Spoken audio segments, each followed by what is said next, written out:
Camp follower में हम लोग थ्योरी ऑफ मशीन में जो कि चैप्टर है हम लोग पढ़ रहे थे उसमें आगे बढ़ते हैं और अभी तक एसएचएम और पैराबोलिक हमने बता दिया था। अब देखते हैं कांस्टेंट वेलोसिटी के लिए, मतलब फॉलोअर मोशन में कांस्टेंट वेलोसिटी कौन सा मोशन देखेंगे?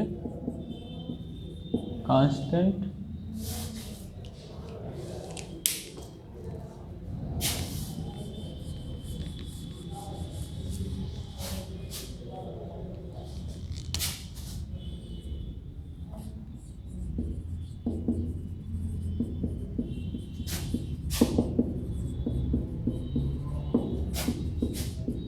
एक समान वेग। सबसे इजी है एक समान वेग वाला खींचना, डिस्प्लेसमेंट डायग्राम खींचना और जानना बहुत आसान है। इसमें कुछ ज़्यादा कठिनाई नहीं होनी चाहिए, आपको पता है इतना तो आप लोगों ने पढ़ा होगा, नहीं पढ़ा होगा तो एक बार ज़रूर जाके देखें, ठीक है। कुछ चीज़ें हैं जो आप लोग क्या है कि आप जब इसमें पढ़ रहे हैं तो बहुत सारी चीज़ें जो आपको पहले से आनी चाहिए तब जाके यहाँ से अच्छे से समझ में आता है। तो उन जो शब्दों को हम बोलते हैं, उन टॉपिक्स को बोलते हैं तो हम ज़रूर जिक्र करते हैं कि ये यहाँ पे मिलता है आपको, तो आप उनको जाके पीछे एक बार रिव्यू कर लिया करें, थोड़ा सा उसको रिव्यू कर लिया करें ताकि जो है और भी चीज़ें आपको अच्छे से समझ में आए इस समय की जो अभी पढ़ाया जा रहा है, ठीक है। अदरवाइज वो अगर पुरानी चीज़ें आप नहीं रिव्यू करेंगे, नहीं समझ पाएंगे तो फिर, और हमारे पास उतना समय है नहीं कि हम उन सब चीज़ों को पढ़ाएं, या तो हम उन चीज़ों को पढ़ाएं या फिर ये पढ़ाएं। तो इसको ध्यान रखें आप लोग कि उन चीज़ों को एक बार ज़रूर जिसका हम जिक्र करते हैं उसको देख लें एक बार, फिर आप देखिए आज जो हम पढ़ाते हैं उसके आधार पर देखिए कितना ईजी लगेगा, आपको दिक्कत बिल्कुल भी नहीं आएगी। तो कांस्टेंट वेलोसिटी एक समान वेग, तो ये आप लोग 11वीं में ही पढ़ते हैं या फिर इसमें भी पढ़े होंगे कि वेलोसिटी डायग्राम, एक्सेलरेशन डायग्राम कैसे खींचते हैं, ठीक है। तो एक समान वेग है, एक समान वेग के लिए डिस्प्लेसमेंट कैसा होगा? समान समय में समान विस्थापन, ठीक है। तो अगर खींचें, ये हमारा टाइम है, टाइम कहिए या फिर, क्योंकि थीटा भी उसी के रिस्पेक्ट में होता है क्योंकि हमको पता है। यहाँ पर हम लेते हैं cam rotation angle phi, angle of ascent, उसी दौरान देखते हैं टोटल डिस्प्लेसमेंट कितना हो रहा है, ठीक है ना। टोटल डिस्प्लेसमेंट फॉलोअर का कितना होता है ये इस एंगल के लिए, मतलब मैक्सिमम फॉलोअर डिस्प्लेसमेंट के लिए। तो ये भी थीटा है, थीटा बराबर आप जानते ही ओमेगा टी होता है, तो आप टाइम के रिस्पेक्ट में कहिए या फिर थीटा, क्योंकि ओमेगा तो कांस्टेंट रहने वाला है। यानी कि कैसा ग्राफ होगा? समान समय में तो समान एंगल भी वैसे ही, तो समान समय में समान विस्थापन को हम क्या कहते हैं? एक समान त्वरण से, और सॉरी एक समान वेग से गति कहते हैं ना, कि समान समय में जब समान विस्थापन होता है। यानी कि कैसा है कर्व? समान समय में समान, यानी कि क्या है? ये एक स्ट्रेट लाइन है, तो ये कर्व क्या बनेगा? एक स्ट्रेट लाइन बनेगा। और मान लीजिए ये हमारा मैक्सिमम फॉलोअर डिस्प्लेसमेंट है, ये हमारा h है मैक्सिमम फॉलोअर डिस्प्लेसमेंट, तो ये हमारा हो गया, ये डिस्प्लेसमेंट हो गया। तो आप यहाँ पे चाहें तो, यानी कि आपको खींचना कैसे है? यहाँ आपने बना लिया, एक्स एक्सिस बना लिया, नहीं फाई बना लिया, इस पर जो है फॉलोअर का डिस्प्लेसमेंट है इसको दिखा लिया, और डिस्प्लेसमेंट को क्या कर लिया हमने यहाँ पे ले लिया फाई, पूरा फाई ए ले लिया, यानी कि ये क्या है? एंगल ऑफ एसेंट इस दौरान शुरू से होकर एकदम अपने हाईएस्ट पोजीशन पे, यानी अपने लोवेस्ट पोजीशन से फॉलोअर हाईएस्ट पोजीशन पे जाता है। तो इसको पहले हम खींच लेंगे, एक परपेंडिकुलर लाइन ऐसे खींच लेंगे, उसको हम ले लेंगे h। अब इस पॉइंट से और इस पॉइंट को क्या कर देंगे? एक स्केल लेंगे और सीधी रेखा से मिला देंगे, ठीक है। अगर आप चाहते हैं भिन्न भिन्न जगहों पर इसके कई पार्ट करके इसके वैल्यू निकालना, तो आप क्या कर सकते हैं? यहाँ पे उतने पार्ट कर दीजिए जितने पार्ट आपको लगता है कि करना है। इसमें कोई ज़रूरत नहीं है कि ये इवन है कि आड है, क्या करें आप इवन ही करिए। चलिए, तो 8 पार्ट करना चाहते हैं तो 8 कर लीजिए, 1 या 6 करना चाहते हैं 2 3 4 5 6। अब उसके बाद क्या करिए? मिला लीजिए, मिलाने के बाद ये हो गया, ये हो गया, ये, यानी इतने एंगल टर्न होने पर इतना डिस्प्लेसमेंट है, इतने एंगल टर्न होने पर इतना है, इतने एंगल टर्न होने पर इतना है, इतने एंगल टर्न होने पर इतना है, और यहाँ से यहाँ तक इतना टर्न होने पर इतना, और यहाँ से यहाँ तक टर्न होने पर इतना। ठीक है, तो ये यूनिफॉर्म वेलोसिटी वाला सबसे इजी। इक्वेशन क्या होता है, इक्वेशन की बात कर लेते हैं।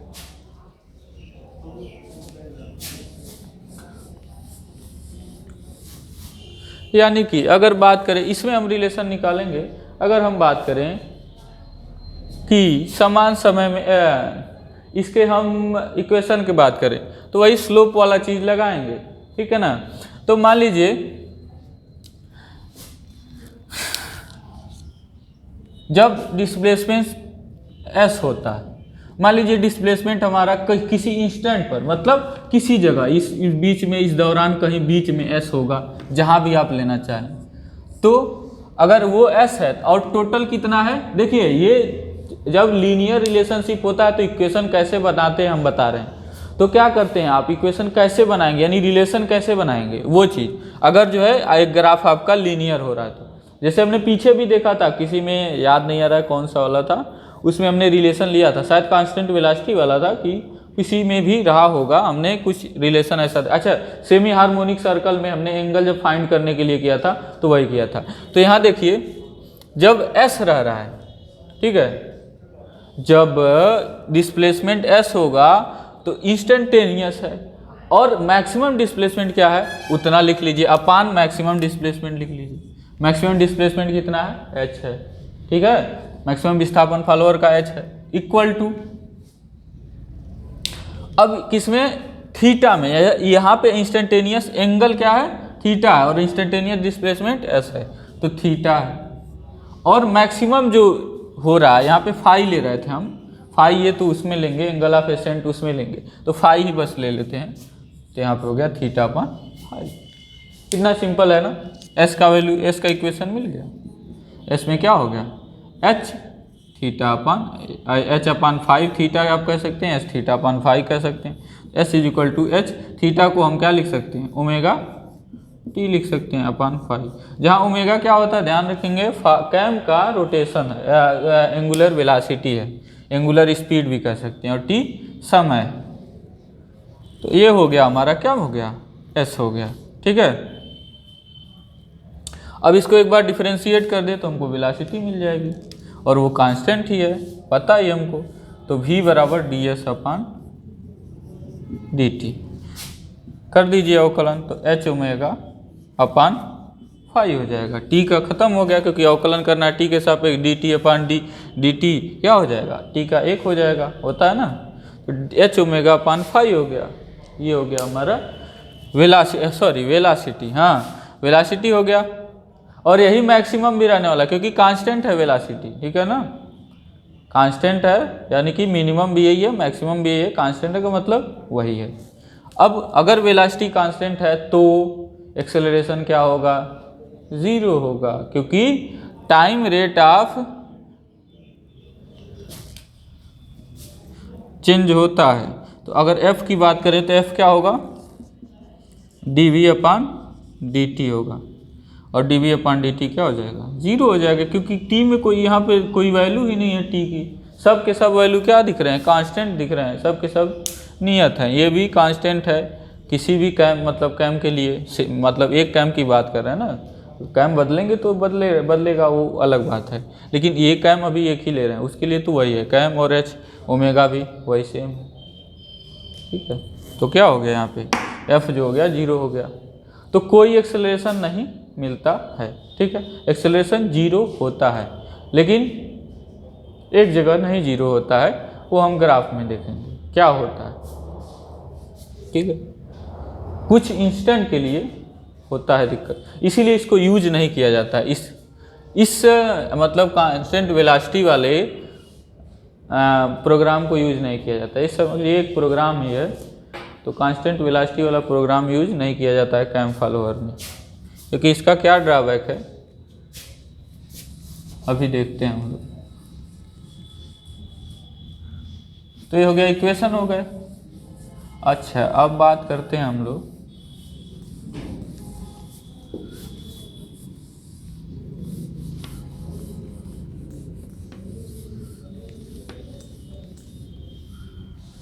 अब किसकी बात करेंगे? अब पूरा वेलोसिटी और एक्सेलरेशन डायग्राम और इसका ये डिस्प्लेसमेंट डायग्राम खींच देते हैं।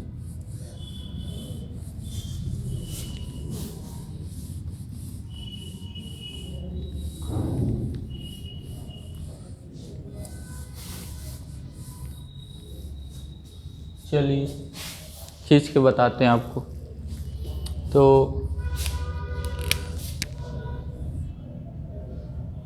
ये हमने वही लिया लाइंस अपने, ये 20 डिग्री, ठीक है, ये 90 डिग्री पर था, ये 160 पर, फिर से 200 पर, ठीक है।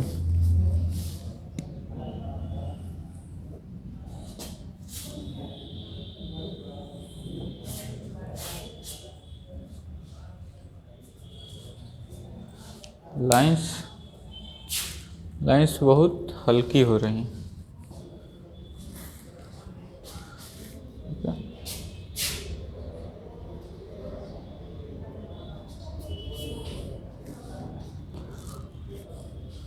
देखिएगा फिर भी, और इधर जो है कम पड़ जा रहा है। चलिए कोई बात नहीं, आपको पता है उसके बाद जो है यही दिक्कत है यहाँ पे। ये हो गया, फिर अच्छा इसको और कम ही कर देते हैं, ज़्यादा खींच।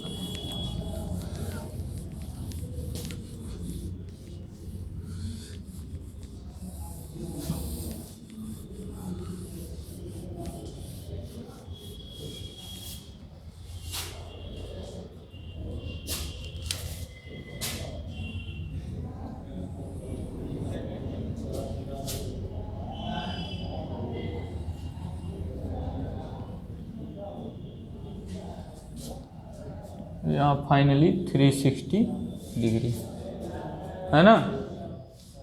तो ये हमारा था, ये अगर डिस्प्लेसमेंट हम इस पर खींचे तो यहाँ पे डिस्प्लेसमेंट हम खींच रहे हैं, देखना ध्यान से, ये किसका वाला है? डिस्प्लेसमेंट वाला। तो 0 से 20 मान लेते हैं, 20 से शुरुआत है, तो क्या होगा? एक स्ट्रेट लाइन होगा। डिस्प्लेसमेंट की बात करें यहाँ पे,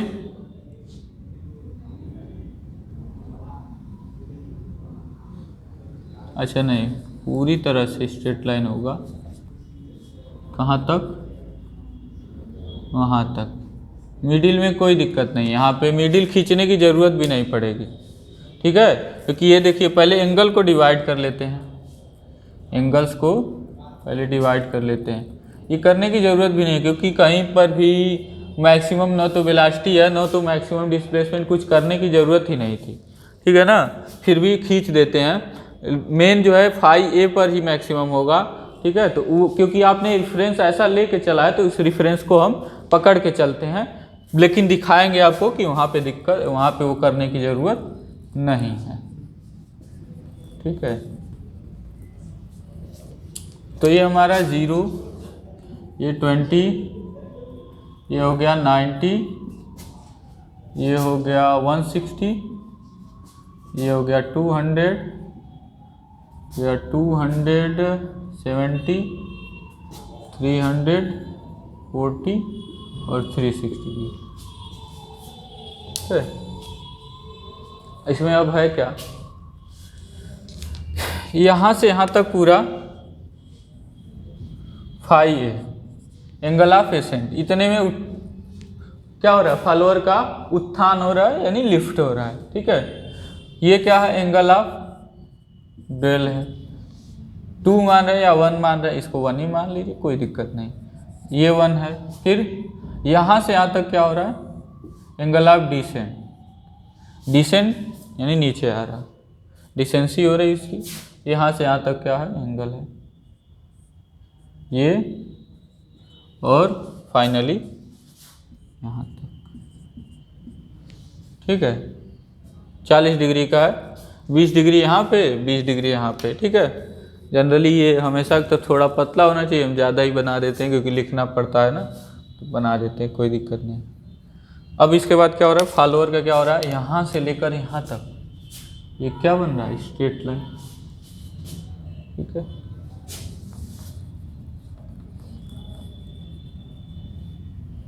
यहाँ से लेकर यहाँ तक क्या बन रहा है, स्ट्रेट लाइन।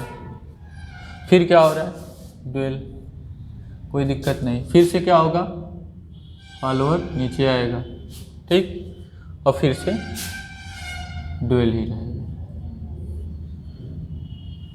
और इधर भी आराम ही फरमा रहा है, करने दीजिए आराम इसको। चलिए, यहाँ से यहाँ चढ़ता है, यहाँ आराम फरमाता है, फिर चढ़ता है, उतरता है, फिर आराम फरमाता है, फिर यहाँ तक आराम फरमा ही रहेगा, फिर चढ़ेगा। ठीक है, कोई दिक्कत नहीं। ये हो गया डिस्प्लेसमेंट। अब वेलोसिटी की बात करें तो वेलोसिटी कांस्टेंट रहने वाली, हमने देखा ही। तो जब तक डिस्प्लेसमेंट नहीं हुआ तब तक तो जीरो ही है, तब तक तो कुछ नहीं है, वेलोसिटी नहीं है। इसे खींचते हैं, तो वेलोसिटी के लिए हमने ये लाइन खींचा, तो इस पर हम दिखा रहे हैं वेलोसिटी, तो वेलोसिटी डायग्राम खींच रहे हैं। अब भाई यहाँ तक तो जीरो है क्योंकि पता है कोई डिस्प्लेसमेंट नहीं हो रहा है। फिर अचानक से इसी पर क्या हो जा रहा है, पूरा अपना हाई वैल्यू अटेन कर ले रहा है, फाइनल एकदम जितना चाहिए, कितना था, h⍵/5, इतना वैल्यू ये अटेन कर ले रहा है, झटा एकदम, सेकेंडों समय भी नहीं लग रहा है, थोड़ा भी नहीं, उसी इंस्टेंट पर एकदम। अब देखिए इसका क्या परिणाम होगा, वो अभी आगे आपको दिखाते। और यहाँ तक क्या हो रहा है, फिर से, अब यहाँ तक नहीं, अभी यहाँ तक एकदम बिल्कुल यहाँ तक वही वेलोसिटी कांस्टेंट रह रही है। फिर क्या हो रहा है, रुक जा रहा है, तो अचानक से क्या हो जा रहा है, वेलोसिटी जीरो हो जा रही है, बिल्कुल है, फिर से जीरो ही रह रही है इतना देर तक, फिर से अचानक से वेलोसिटी नीचे की ओर निगेटिव डायरेक्शन में मैक्सिमम वैल्यू अटेन करेगी। नेगेटिव डायरेक्शन में क्यों, क्योंकि डिस्प्लेसमेंट भी अब हमारा पॉजिटिव ऊपर की ओर है, तो डिस्प्लेसमेंट नीचे की ओर है तो निगेटिव होगा।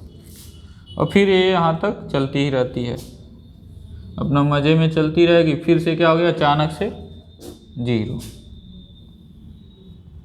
फिर यहाँ तक जीरो ही।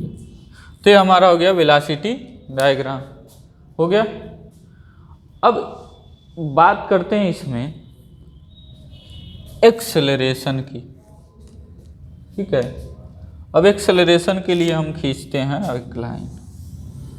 अब एक्सेलरेशन है तो जीरो, इस यहाँ से लेकर यहाँ तक के लिए, और यहाँ से लेकर यहाँ तक के लिए, और इसके लिए भी, इसके लिए भी, इसके लिए भी। लेकिन यहाँ अचानक से ये जीरो से अचानक से वेलोसिटी मैक्सिमम कैसे आ जा रहा है, देखिए। तो यहाँ पे स्लोप अगर ले, यानी कि इस पर एक टेंजेंट खींचे इस कर्व पर, तो कितना एंगल बना रहा है, 90 अंश का। और tan 90 अंश होता है, tan थीटा स्लोप होता है, तो tan 90 डिग्री क्या होता है, इन्फिनिटी की ओर अग्रसर है, tends to infinity. Equal to infinity नहीं कह सकते, टेंस टू इन्फिनिटी ज़्यादा सही होता है।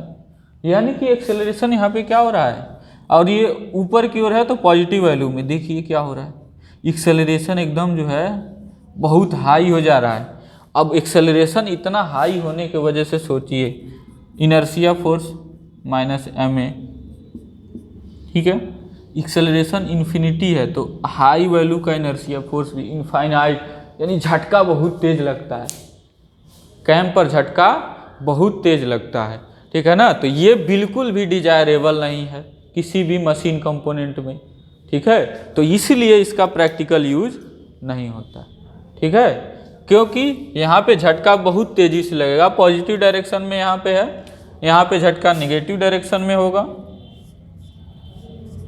वो भी इन्फिनिटी की तरह, यहाँ भी, सॉरी यहाँ भी पॉजिटिव डायरेक्शन में, माफ़ करें, नहीं मोशन तो नीचे की ओर हो रहा है, नीचे की ओर नेगेटिव की ओर आ रहा है, तो नेगेटिव ही डायरेक्शन में है, क्योंकि ये कर्व ऐसे आ रहा है। यहाँ पे देखिए चढ़ रहा था, यहाँ पे उतर रहा है तो नेगेटिव है, यहाँ भी उतर ही रहा है तो नेगेटिव ही होगा।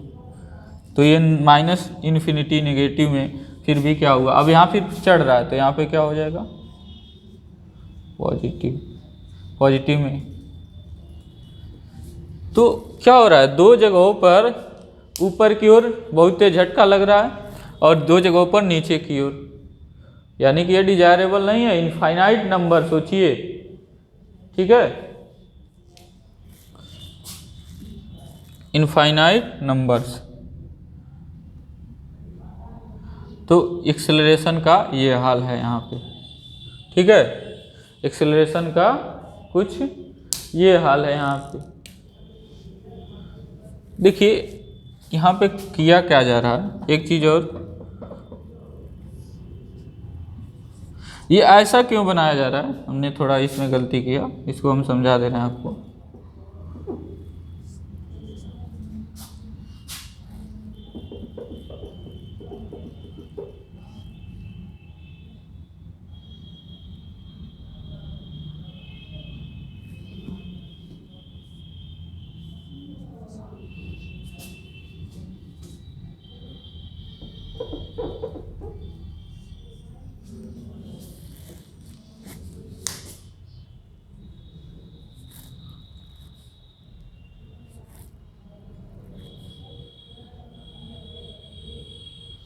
हाँ, बात करते हैं कि क्या हो रहा है यहाँ पे, एक्सेलरेशन अचानक से क्यों की, देखिए यहाँ से यहाँ तक आने के लिए फिर भी जीरो वेलोसिटी था और अचानक से कैसे आ गया एक ही इंस्टेंट पर, तो यानी कि बहुत ज़्यादा जो है एक्सेलरेशन हमने दिया है इसको, यानी इनफाइनाइट नो, फिर वेलोसिटी कांस्टेंट हो जा रहा है, यानी एक्सेलरेशन जीरो होना है, उसी दौरान फिर से क्या हो रहा है, एक्सेलरेशन उतना infinite number of acceleration opposite direction में, ठीक है, अपोजिट डायरेक्शन में होगा ना जीरो, क्योंकि होना है, यहाँ के लिए कोई एक्सेलरेशन नहीं है क्योंकि एक्सेलरेशन पूरी तरह से जीरो है, तो फिर इन्फिनिटी जाता है, फिर इन्फिनिटी नीचे आता है। बात यहाँ पे भी वही हुई, इन्फिनिटी पहले क्या हो रहा है, नेगेटिव हो रहा है, फिर से क्या हो जा रहा है, जीरो होना है, तो माइनस इन्फिनिटी से फिर जीरो होने के लिए फिर से एक्सेलरेशन, तो एक ही इंस्टेंट में सोचिए कितना ज़्यादा उसमें जो होता है नॉन स्मूथनेस होगा, इनर्शिया फोर्स कितना अप डाउन हो रहा है, अचानक से बहुत ज़्यादा फोर्स उस पर लग रहा है, फोर्स लग रहा है बहुत ज़्यादा, इनर्शिया फोर्स।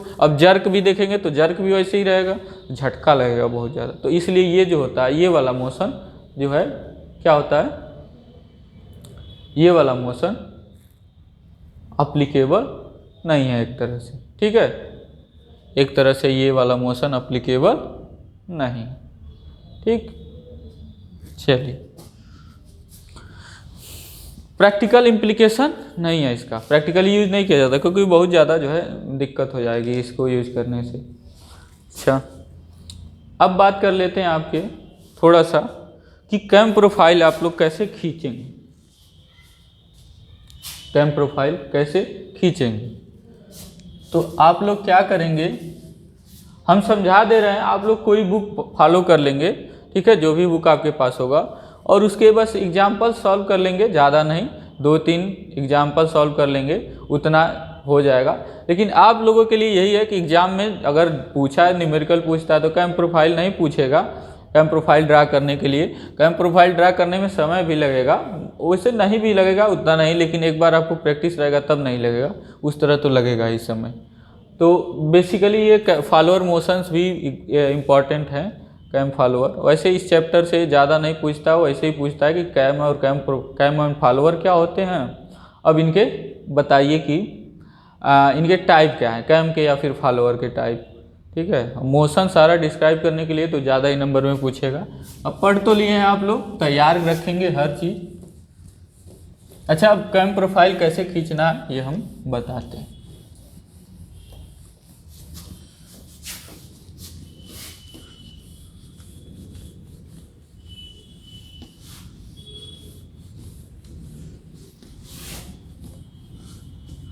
तो आपको कैम प्रोफाइल खींचने में डिस्प्लेसमेंट डायग्राम खींचने आना चाहिए, पहला चीज़ ये तो ज़रूरी है। जो अब तक हमने पढ़ाया तीनों टाइप के, यही तीनों आपके सिलेबस में है, साइक्लोइडल आपके सिलेबस में नहीं है, तो इसकी आपको टेंशन लेने की ज़रूरत नहीं है।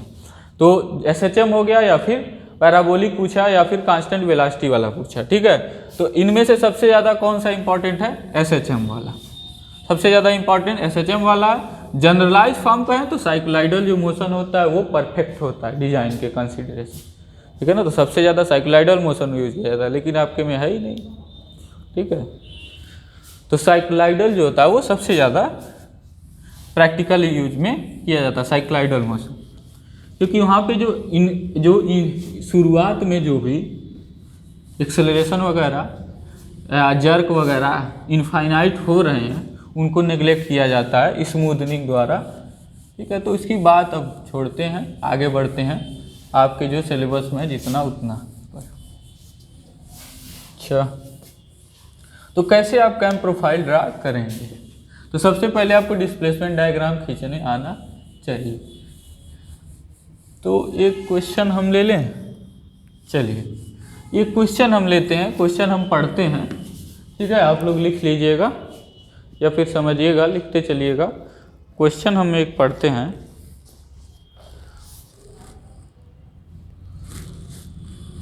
कह रहा है कि किसी कैम की सहायता से एक छुरधार यानी कि नाइफ एज फॉलोअर चल रहा है। नाइफ एज फॉलोअर है, ठीक है। ट्रेस पॉइंट क्या होगा ये ध्यान रखेंगे, हमेशा ट्रेस पॉइंट को ध्यान में रखेंगे। ट्रेस पॉइंट क्या होता है नाइफ एज फॉलोअर के लिए? जो नाइफ एज होता है जो कांटेक्ट में रहता है फॉलोअर कैम के, सॉरी। उसके बाद तो निम्न की सहायता से कैम का पार्श्व यानी प्रोफाइल खींचिए। तो कैसे खींचना है? तो पहला कह रहा है कि कैम फॉलोअर को सरल आवर्त गति में यानी SHM में अपने 60 डिग्री के घुमाव में 40 mm उठाती है। 40 mm उठाती है यानी मैक्सिमम डिस्प्लेसमेंट कितना है फॉलोअर का? 40 mm है। और एंगल ऑफ एसेंट कितना है? यानी 60 डिग्री में ये हो रहा है काम, तो एंगल ऑफ एसेंट कितना है? 60 डिग्री का, ठीक। उसके बाद दूसरा कह रहा है इसके पश्चात 35 डिग्री के घुमाव में फॉलोअर स्थिर रहता है। 35 डिग्री के घुमाव में फॉलोअर स्थिर रहता है यानी एंगल ऑफ ड्वेल मिल गया आपको पहला, कोई फॉलोअर मूवमेंट नहीं हो रहा है यानी एंगल ऑफ ड्वेल है, ठीक। उसके बाद फिर 90 डिग्री के घुमाव तक फॉलोअर सरल आवर्त गति में अपनी पूर्व स्थिति पर आ जाता है, यानी अब क्या हो रहा है वो नीचे आ रहा है, ठीक है ना। तो डिसेंसी हो रही है उसमें कितने डिग्री के दौरान? 90 डिग्री पर, ठीक है ना। तो 90 डिग्री के लिए खींचेंगे, ठीक। उसके बाद कैम के शेष घुमाव में फॉलोअर फिर स्थिर रहता है। कह रहा है कि उसके बाद कैम के शेष घुमाव में बाकी सब मूवमेंट में फॉलोअर फिर से क्या रहता है? स्थिर रहता है। कह रहा है कैम का न्यूनतम अर्धव्यास यानी कि बेस सर्कल है, यही बेस सर्कल रेडियस, ठीक है ना। बेस सर्कल का रेडियस कितना है? 50 mm है, ठीक है। और RPM कितना है? 200 RPM पे चल रहा है, तो ओमेगा क्या होगा? 2πn/60। ओमेगा कैसे निकालेंगे? 2πn/60 से। तो उत्थान तथा उतार में फॉलोअर का अधिकतम वेग तथा त्वरण ज्ञात कीजिए। तो प्रोफाइल भी खींचना है और उसमें उत्थान में यानी लिफ्ट में और उतार में यानी कि डिसेंसी में जो फॉलोअर का अधिकतम वेग निकालना है और त्वरण भी निकालना है, ठीक है। तो एक्सेलरेशन भी निकालना है और मैक्सिमम एक्सेलरेशन और मैक्सिमम वेलोसिटी भी, ठीक है। तो इसको हम लोग देख लेते हैं। तो सबसे पहले हम लोग क्या खींचेंगे? Displacement diagram.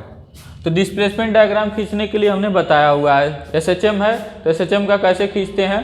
Semi harmonic circle बना के जैसे खींचते हैं वैसे खींचेंगे। हम जो है खींचेंगे नहीं, हम डायरेक्टली जाते हैं डिस्प्लेसमेंट डायग्राम बना देते हैं रफली, ठीक है। रफली डिस्प्लेसमेंट डायग्राम हम बना देते हैं।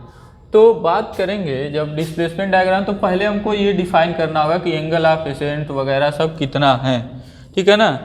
तो उसकी बात करते हैं हम लोग पहले। तो शुरुआत करते हैं। हमारा शुरू में कितना डिग्री पर? ये 0 है मान लीजिए, तो 0 से कितने डिग्री के लिए? 90 डिग्री पर। और 60 डिग्री पर क्या हो रहा है? 60 डिग्री एंगल ऑफ एसेंट है। अब यहाँ दिक्कत यह है कि आप 60 डिग्री इस पर लाइन पर कैसे खींच पाएंगे? तो आपको एक पैमाना मानना पड़ेगा। तो कोई एक पैमाना मान लीजिए कि कितने mm का आप खींचना चाहते हैं। 6 mm का रखना चाहते हैं तो 6 भाग करेंगे, चलिए हाँ ठीक है, उतना ही कर लीजिए। तो हम क्या करते हैं, मान लेते हैं 1 सेंटीमीटर इज इक्वल टू, अच्छा 6 centimetre 1 centimetre is equal to 6 915 centimetre. उतना चौड़ा बुक भी नहीं आपका होता है, इसलिए हम जो है क्या कर लेते हैं, हाँ 1 सेंटीमीटर तो रहने ही देते हैं, लेकिन कर लेते हैं 20 डिग्री। हमने स्केल क्या मान लिया, 1 centimetre is equal to 20 degree का स्केल मान लिया। तो 60 डिग्री क्या हो रहा है, एंगल ऑफ एसेंट है।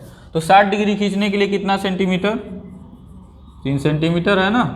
तो 3 सेंटीमीटर पर क्या कर लीजिए, यहाँ से एक मार्क कर लीजिए। तो ये हमारा एंगल ऑफ एसेंट हो गया फाई, ठीक है।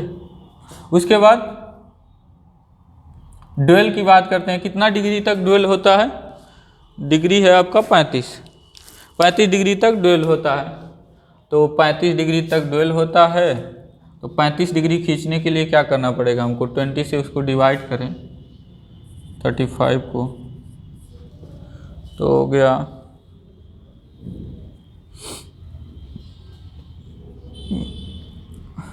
3.5 डिवाइडेड बाई 2, 2 एक कम 2, 7 14 बचे 10, 1.75 मतलब 1.8 के नियरली खींच लेते हैं, उतना चलता है। तो इतना हमने क्या कर लिया, ड्यूल खींच लिया। मान लीजिए डेल्टा 1 है, पहला ड्यूल है। और उसके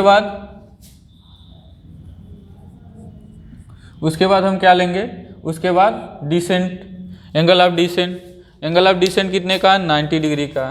तो 90 डिग्री का है तो भाग दे लेते हैं, 20 से भाग दे लेंगे तो कितना हो जाएगा, वो उसको खींचने के लिए कितना हमको लाइन खींचना पड़ेगा, 90 को 20 से भाग दीजिए, 4.5 खींचना पड़ेगा। 4.5 डिवाइड कर रहे हैं, 0 गया, 9 चौके 2 चौके 8 पॉइंट, हाँ 4.5। तो इससे थोड़ा ज़्यादा ही रहेगा, तो हो गया ये हमारा 5D। अब बाकी के लिए क्या हो रहा है, बाकी के लिए वही रह रहा है, मतलब वो ही रह रहा है, क्या बोलते हैं, बिल्कुल भी फॉलोअर इसी पर टिका रह रहा है, ठीक है ना। तो फॉलोअर इसी पर टिका रह रहा है, तो इसको कोई दिक्कत नहीं, बनाने की ज़रूरत नहीं है, वो मिनिमम जिस पोजीशन पे उसी पर रह रहा है, ठीक है। तो इसको आप बनाइए ना बनाइए कोई दिक्कत नहीं, मतलब बचेगा कितना ये एंगल आप निकाल सकते हैं। जो डेल्टा 2 है यानी ड्यूल 2 है, दूसरा वाला ड्यूल है, वो क्या होगा 360 degree minus 5A plus delta 1 plus 5D। तो ये कितने के हैं, 360, फाई ये कितना है 60 डिग्री का है, और ये 35 का है, और ये 90 का। तो 915 150 150 180 185, 360 में से 185 हम क्या कर लेते हैं, माइनस कर लेते हैं। जब माइनस करेंगे तो 85 15 जो होगा 100 होगा, तो 1500 हो गया, तो ये 200 हो गया, और 15 75 हो गया, 300 नहीं 200 हो गया, तो 175 अंश, ठीक है ना, 175 अंश हो गया। 175 अंश तक खींच लीजिए, या तो स्केल पर या फिर छोड़ दीजिए, कोई दिक्कत नहीं है। अब आप सेमी हार्मोनिक सर्कल लगा के इस पर क्या कर लेंगे, हम 6 भाग करके 1 2 3 4 5 6 भाग करके क्या कर लेंगे, ऐसे जैसे ग्राफ था हार्मोनिक के लिए वैसे हम खींच लेंगे। और ये लिफ्ट कितने का होना चाहिए, ये हम खींचने के लिए नहीं फिर से बता रहे हैं, क्योंकि आपको अगर खींचना है तो पीछे जाइए, पहले देख लीजिए अच्छे से कैसे खींचते थे, यहाँ पे हार्मोनिक सर्कल बना के कैसे खींचते थे। और यहाँ पे फिर क्या रह रहा है, ड्यूल रह रहा है, ठीक है।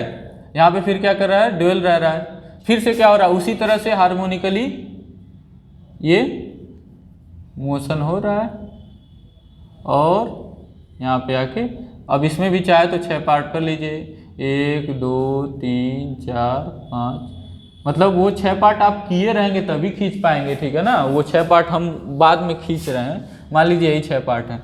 अब इसके बाद क्या कर लेंगे, हम लोग पॉइंट्स को मिला देंगे। तो हमारा 1 हो गया, 2 हो गया, 3 4 5 और ये 6।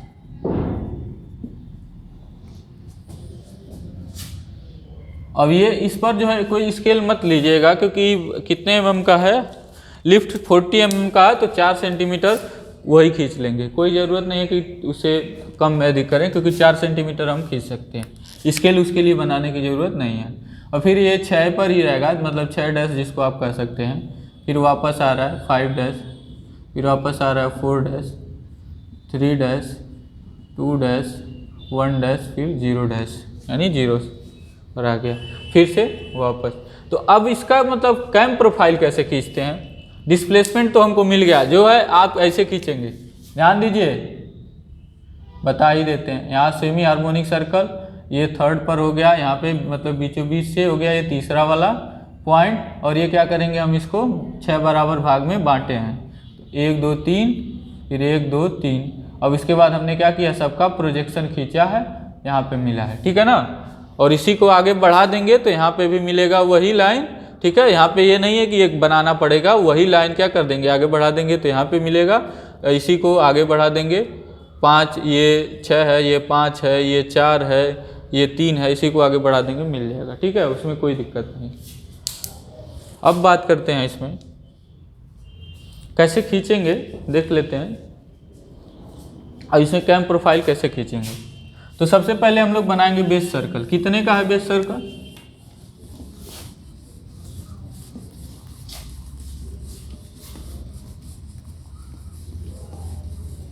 सबसे पहले हम लोग बनाएंगे बेस सर्कल। बेस सर्कल कितने mm का है? 50 mm का बेस सर्कल है। तो क्वेश्चन में कहा ना 50 mm का बेस सर्कल है, तो 50 mm का पहले यानी 5 सेंटीमीटर रेडियस का क्या कर लेंगे, एक पहले क्या बना लेंगे, बेस सर्कल बना लेंगे, ठीक है। अब चूंकि अब इसमें कुछ दिया नहीं है, क्योंकि कुछ दिया नहीं है, थोड़ा सा उधर बनाते हैं ताकि बनाने में आसानी, कि ये कैसा रेडियल है कि ऑफसेट फॉलोअर, तो आप रेडियल ही लेके चलेंगे। तो रेडियल फॉलोअर के केस में ही एक ऐसा करते हैं जैसा हम बताने जा रहे हैं। इसको क्या कर लीजिए, बढ़ा लीजिए, एक लाइन खींच लीजिए, और मान लीजिए शुरुआत हम यहाँ से करते हैं, यानी शुरुआत में हमारा फॉलोअर यहाँ पर था, यही नाइफ एज फॉलोअर। अब इसके बाद क्या करेंगे, यहीं से सारा एंगल डिवाइड करेंगे। तो यहाँ से हम कितना फाई ये जो था हमारा 60 डिग्री, उतने को बांट लेंगे, यहाँ पे 60 डिग्री पर क्या कर लेंगे, लाइन खींच लेंगे, ये हमारा हो गया 60 डिग्री। और इसके बाद ये कितना 35 डिग्री पर, अब उसके बाद 90 डिग्री पर,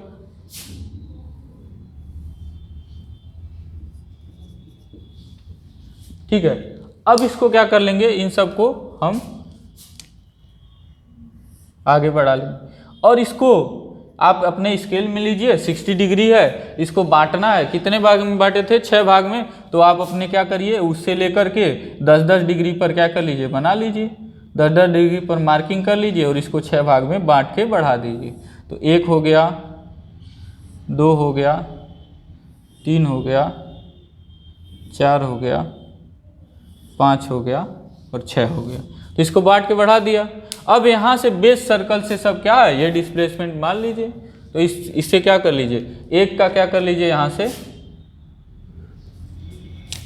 क्योंकि ये यही लोवेस्ट पोजीशन है, ये अब हमने यही लोवेस्ट पोजीशन माना है, तो एक पर क्या कर लीजिए हमारा, आप कह सकते हैं 1 2 जो भी कहिए। इसके बाद क्या करिए, इसको अपने प्रकार में ऐसे कंपास में लीजिए और यहाँ पे मार्किंग कर लीजिए।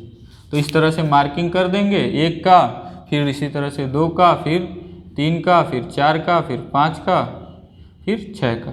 तो इस तरह से ये जो हो गया, यही पॉइंट क्या हो गया, इसके जो है एज हो गए। अब इनको मिला देंगे फ्री हैंड, तो इस तरह से हमारा क्या बन जाएगा, कैम प्रोफाइल मिल जाएगा, ठीक है। इसी तरह से आपको करना है। अब आगे के लिए कोई दिक्कत नहीं है, उतना ही बराबर यहाँ रखना है, ठीक है ना। तो इसमें क्या हो रहा है, कैम जो है बिल्कुल भी कोई मोशन नहीं कर रहा है, तो बिल्कुल ऐसे रहेगा, ठीक है, फ्लैट टाइप, कोई भी मोशन नहीं कर रहा, तो इसको एक स्ट्रेट लाइन से आप क्या कर सकते हैं, मिला सकते हैं, ठीक है, या फिर रफली स्मूथली भी आप मिला सकते हैं, वैसे ही, ठीक।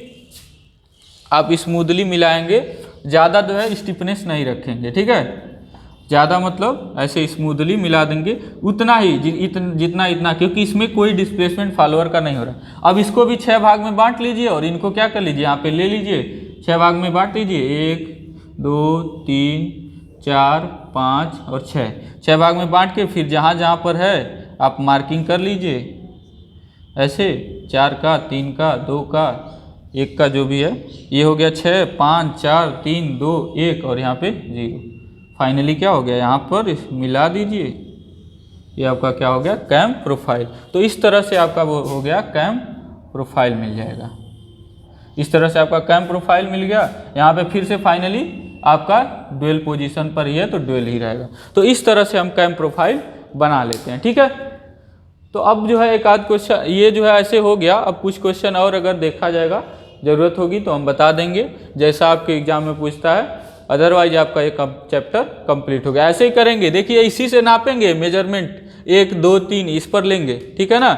यहाँ से बेस सर्कल से 1 ऐसे लेके फिर 2 यहाँ पे काट लेंगे। तो ये सब पॉइंट्स हैं, 1, 2, 3, 4, 5 और 6। फिर ये 6 डैश है, फिर 5 डैश है, 5 dash, 4 dash, 3 dash, 2 dash, 1 dash और 0। अब फिर से कोई जो है उत्थान नहीं हो रहा है, कोई वो लिफ्ट नहीं हो रहा है, तो ऐसे ही हो गया, ठीक है। आप चाहे तो इसको सर्कुलर बना सकते हैं, यहाँ से आर्क लेकर ऐसे सर्कुलर भी बना सकते हैं, वो भी सही है, सर्कुलर ज़्यादा सही रहेगा। लेकिन आप रफली फ्री हैंड भी बना सकते हैं, ठीक है। तो अब मिलते हैं आपसे नेक्स्ट वीडियो में, तब तक के लिए शुक्रिया।